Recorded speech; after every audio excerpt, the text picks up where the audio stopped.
આ ન્યુઝીલેન્ડમાં છે ને ભજીયાનો કોઈ કારીગર જ નથી.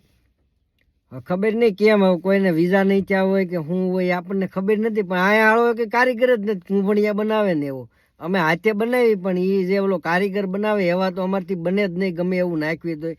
પણ કારીગરની આપણે એક જરૂર છે, ભજીયાનો કારીગર. જો કોકને આવવું હોય ને તો એ કાંઈક વિઝા બીઝા કરાવીને વી આવો.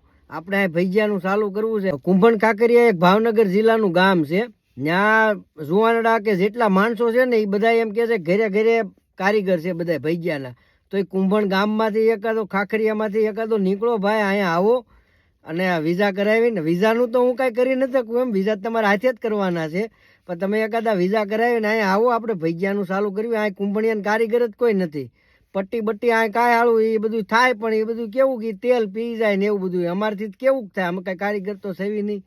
એટલે એકાદો કોઈ કુંભણ ખાખરિયામાંથી એવો તૈયાર થાવ યુવાન, અહીંયા અમને ભજીયાનો લાભ આપો તો અમને અહીંયા કંઈક મજા આવે. ભજીયા વગરનું અમને આ વરસાદ વાટી બોલાવે છે, ભજીયા ખાવાની અત્યારે ઈચ્છા થઈ. બરાબર અમે બનાવી, પણ હવે અમારથી ટેસ્ટ એવો ન આવે છે. કુંભણ ખાખરિયા વાળો જે કારીગર બનાવતો હોય ને એવો ટેસ્ટ અમારથી આવે જ નહીં.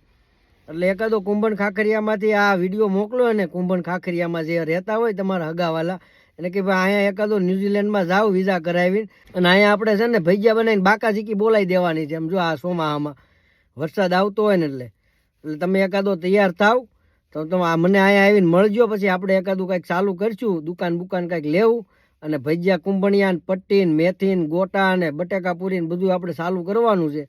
તો એકાદો કુંભણ ખાખરિયામાંથી તૈયાર થાવ. બરાબર.